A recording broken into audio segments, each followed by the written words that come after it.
Você já parou para pensar sobre como pode ser a vivência da sexualidade de uma pessoa com transtorno mental grave?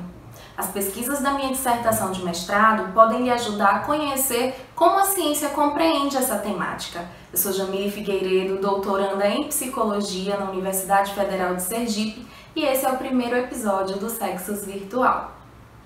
Ser acometido por um transtorno mental grave é uma condição que de alguma maneira irá influenciar na vivência da sexualidade dos indivíduos, seja em decorrência dos sintomas dos próprios transtornos mentais ou em decorrência também da dificuldade de socialização e de constituição de relacionamentos íntimos consequentes dos preconceitos e discriminação que essa população sofre.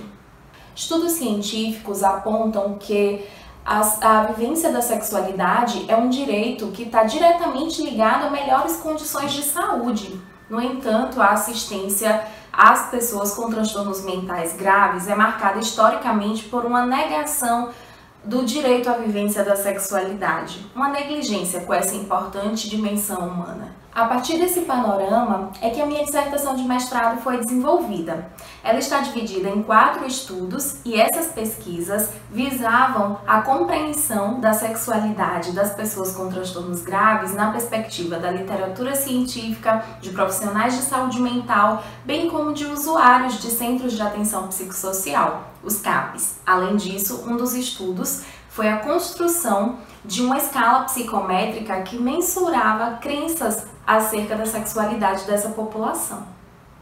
Ao realizar um levantamento dos artigos científicos publicados internacionalmente nos últimos anos sobre essa temática, pude verificar que a literatura aponta baixos índices de satisfação sexual nessa população, uma alta prevalência de disfunção sexual, muito possivelmente associada ao uso de psicofármacos, como antidepressivos, antipsicóticos. É uma população que está mais vulnerável à violência sexual, a ser acometida por infecções sexualmente transmissíveis. Além disso, a literatura internacional e nacional, também artigos produzidos aqui no Brasil, também indicaram uma dificuldade dos profissionais de lidar com esses conteúdos, de manejar demandas referentes à sexualidade dos usuários dos serviços de saúde mental. Tinha uma fragilidade técnica e teórica dos profissionais desde o período de formação até os momentos de atuação com essa população. Além disso, há registros também na literatura de que muitas vezes os profissionais também compreendem a sexualidade dessa população como algo patológico, como sintoma das psicopatologias, as expressões dessa sexualidade. E isso impacta no tipo de prática que é ofertada dentro dos serviços. Então, a maneira como o profissional compreende a sexualidade dessa população vai impactar e influenciar no tipo de prática que é ofertada. Alguns desses achados da literatura puderam ser verificados tanto no estudo com profissionais de saúde mental que atuam em Sergipe, quanto no estudo com usuários de centros de atenção psicossocial de Aracaju. No estudo com profissionais, que foi um estudo de abordagem quantitativa que aconteceu mediante a aplicação de instrumentos psicométricos, incluindo a escala que também desenvolvi durante o mestrado, e a partir das análises estatísticas, tanto descritivas quanto inferenciais, foi possível perceber um dado bastante expressivo.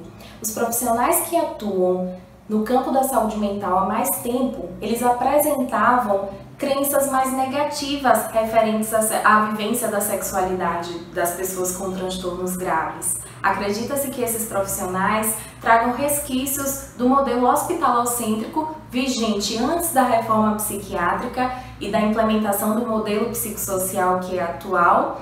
Por isso que é importante ofertar a educação permanente em saúde para esses profissionais, destacando a sexualidade como parte do cuidado integral em saúde. Só há oferta de cuidado integral em saúde na medida em que a sexualidade também é considerada. A inabilidade de alguns profissionais em lidar com questões referentes à sexualidade que emergem no cotidiano dos serviços de saúde mental foi apontada por usuários participantes do estudo qualitativo. Essa pesquisa analisou o conteúdo de 6 histórias, 6 textos construídos coletivamente pelos usuários de alguns CAPs aqui de Aracaju, e ao analisar os discursos, foi percebido que ao associarem a condição de se ter um transtorno mental à sexualidade, não há ganhos secundários associados ao adoecimento, como a gente pode observar em outras patologias.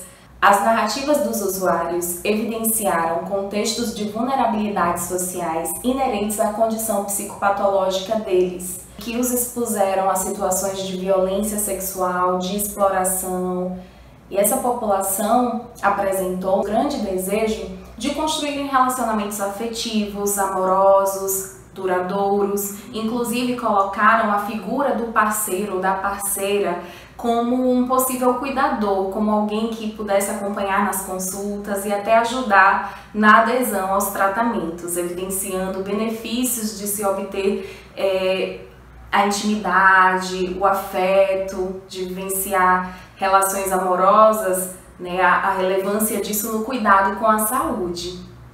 Os usuários também relataram em seus textos efeitos colaterais do uso medicamentoso, que muitas vezes os fizeram não tomar adequadamente o medicamento para ter uma menor interferência na atividade sexual, sobretudo os homens relataram esse tipo de experiência.